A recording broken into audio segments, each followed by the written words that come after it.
Welcome to the African American Health Series by Dr. Sill. As you may be aware, African Americans have found themselves steeped in the middle of a health crisis. And there are a number of reasons why. The statistics are showing that African Americans are experiencing great difficulties in terms of health. During this series, I plan to shed a degree of light on the matter. Hopefully, you will be more enlightened and more empowered to possibly make better decisions concerning your health. Before I go any further, I would like to issue a disclaimer. First off, this program is not intended in any way, shape, or form to take the place of the advice and counsel of your physician. I am not making any attempt whatsoever to establish a doctor-patient relationship with you, nor am I rendering medical advice. This information is strictly for educational purposes. In terms of what prompted me to do this series, I will let the statistics speak for me. 66% of African American women are overweight. 37% are obese. The total cost attributable to obesity-related diseases in the United States is nearly $100 billion annually. More than 300,000 premature deaths occur each year as a result of obesity and physical inactivity. African American women face the highest risk for death from heart disease and rising rates of heart attacks. African American men are 26% more likely than white men and almost twice as likely as Hispanic men to die of heart disease. African Americans have higher overall cancer incidences and mortality rates compared to other groups.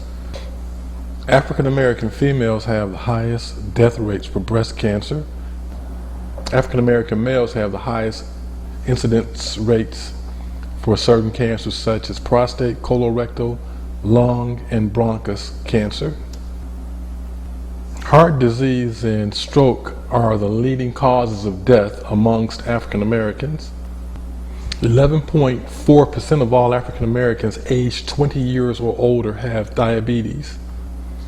African Americans tend to have the highest propensity to develop hypertension. The foregoing facts are amongst some of the greatest challenges facing African Americans. After hearing the aforementioned facts, one may wonder what's going on with African Americans such that we're facing such a tremendous health crisis. Well, hopefully we'll be able to shed a little bit of light on that.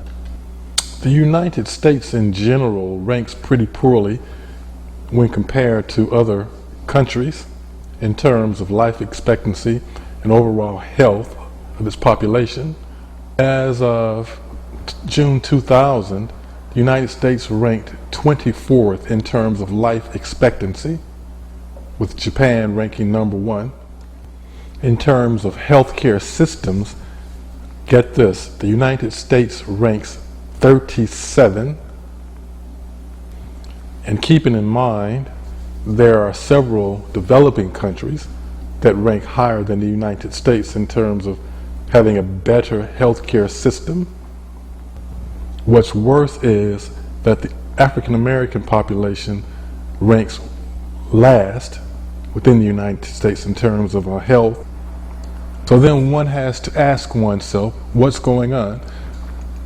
You know, the human race is still producing healthy children. In fact, the infant mortality rate is almost non-existent as compared to what it was 100 years ago here in the United States.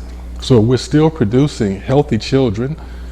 What is it about our environment that's so toxic? What is it about our lifestyles that's so toxic that it's causing us to die prematurely? And the statistics get worse and worse as time moves forward. I would like to state clearly that it's no great mystery as to the why that we're seeing such an enormous decline in health within the American population and amongst African Americans more specifically. One thing that I learned in graduate school is this: lifestyle, environmental factors, stress, sedentary lifestyle, and other factors tend to play a major role in negatively affecting one's health. Well, the first thing I want to look at under the category of poor diet is the degree in which we Americans consume meat. There's an endless list of researchers and physicians that take the position that the human species would be better off if it were to adopt the vegetarian lifestyle. An innumerable number of peer-reviewed studies have linked excessive muscle meat consumption to an increased risk of developing colorectal cancer, ischemic heart disease, breast cancer, increased serum lipids, and a significant increase in lung cancer was correlated with red meat and fried meat consumption. Processed meats containing nitrites lead to the formation of nitrosamines within the stomach, which increase an individual's risk of developing gastric carcinoma or stomach cancer. Red meat and processed meat have also been shown to increase the risk of developing pancreatic tumors.